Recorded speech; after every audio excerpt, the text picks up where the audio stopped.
Please subscribe my channel, like and share. Thank you. Nidhivan का रहस्य क्या है, जाने निधिवन की सच्ची कहानी।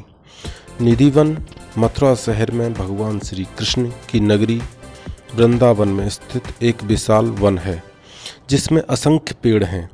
धार्मिक ग्रंथों के अनुसार इसकी महत्ता बहुत पहले से है, जो भगवान श्री कृष्ण के समय से जुड़ी हुई है।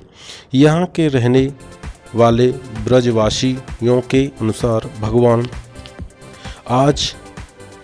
भगवान श्री कृष्ण आज भी यहाँ रासलीलाएं रचाने आते हैं।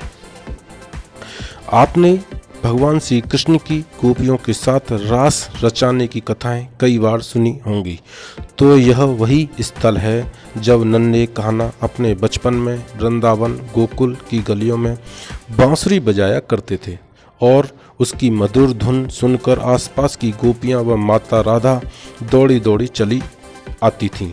इसी कारण यह स्थल आज भी कृष्ण भक्तों के बीच अत्यधिक लोकप्रिय है। आज हम आपके साथ निधिवन की सच्ची कहानी साझा करेंगे।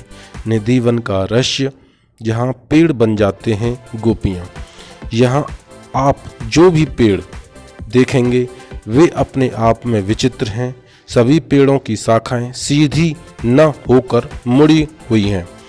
सामान्यतः विश्व में सभी पेड़ों की शाखाएं नीचे से ऊपर की ओर जाती हैं, किंतु निधिवन में सभी पेड़ों की शाखाएं ऊपर से नीचे की ओर जाती हैं।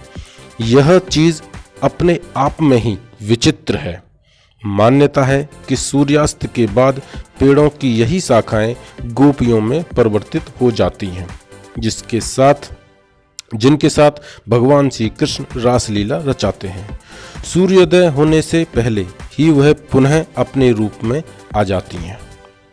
तो दोस्तों, अब हम आगे बढ़ते हैं अपनी कहानी में।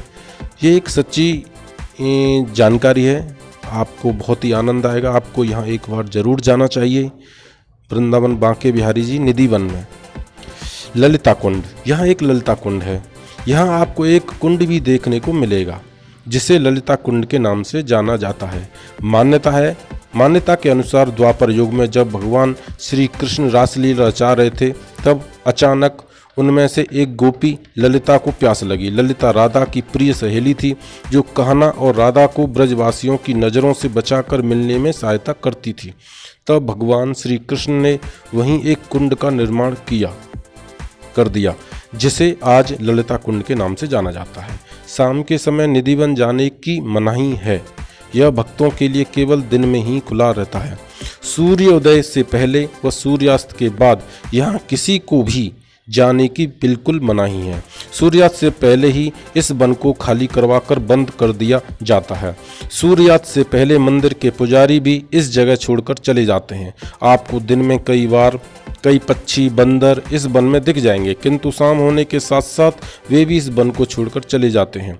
जैसा कि हम पहले आपको ऊपर बता चुके हैं और ऊपर बताया है कि रात्रि होते ही यहाँ स्वयं भगवान श्री कृष्ण अवतार लेते हैं और गोपियों के संग रासलीला रचाते हैं। कहते हैं कि जो कोई भी चोरी चुपके यहाँ रात को रुका, अगले दिन या तो उसकी मृत्यु हो गई या उसका मानसिक संतुलन बिगड़ा हुआ था। कुछ लोग तो अंधे बहरे गूंगे भी हो गए थे। इसलिए यहाँ रात को किसी के भी रुकने की मनाही है। जब आप निधिवन देखने जाएंगे, तब आसपास के घरों को देखकर आपके मन में एक बात और आएगी कि इन घरों की छत पर या बालकोनी से रात में निधिवन का नज़ारा देखा जा सकता है। लेकिन आश्चर्य की बात यह है कि सूर्यास्त के बाद निधिवन में इतना गहरा अंधेरा हो जाता है, साथ ही वहाँ के पेड़ों पर एक धुंधली सफ़ेद परत छा जाती है, जिससे निधिवन के अंदर की कोई भी गतिविधियों को उन घरों से भी नहीं देखा जा सकता है। इसका प्रमाण देखने के लिए आप सुबह 5 बजे निधिवन पहुँच जाएं, जब सूर्योदय नहीं हुआ होता है। उस समय आप निधिवन के बाहर के पेड़ों को भी देख लीजिएगा। आपको समझ आ जाएगा कि आप वहीं खड़े रहिएगा और सूर्यास्त होने और रोशनी आने की प्रतीक्षा कीजिएगा।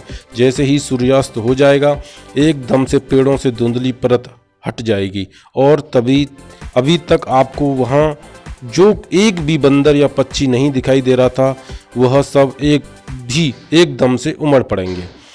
कब जाएं निधि वन? यह निश्चित खुलने का समय, यदि आप मथुरा वृंदावन घूमने जाने का मन बना रहे हैं तो आप इस वन का दोपहर में भ्रमण कर सकते हैं। दोपहर का समय इस वन में घूमने का सबसे उत्तम समय है, क्योंकि उस समय मथुरा वृंदावन के सभी मंदिर बंद हो जाते हैं, जो शाम के 4 बजे के बाद खुलते हैं। इसलिए इस समय आप निश्चित निधि वन में घूम सकते हैं और वहाँ की सुंदरता का आनंद उठा सकते हैं।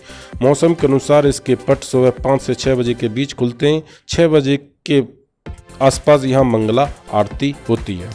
दोस्तों, आपको मेरी ये कथा अच्छी लगी हो तो मेरे चैनल को लाइक, शेयर एंड सब्सक्राइब जरूर करें। धन्यवाद।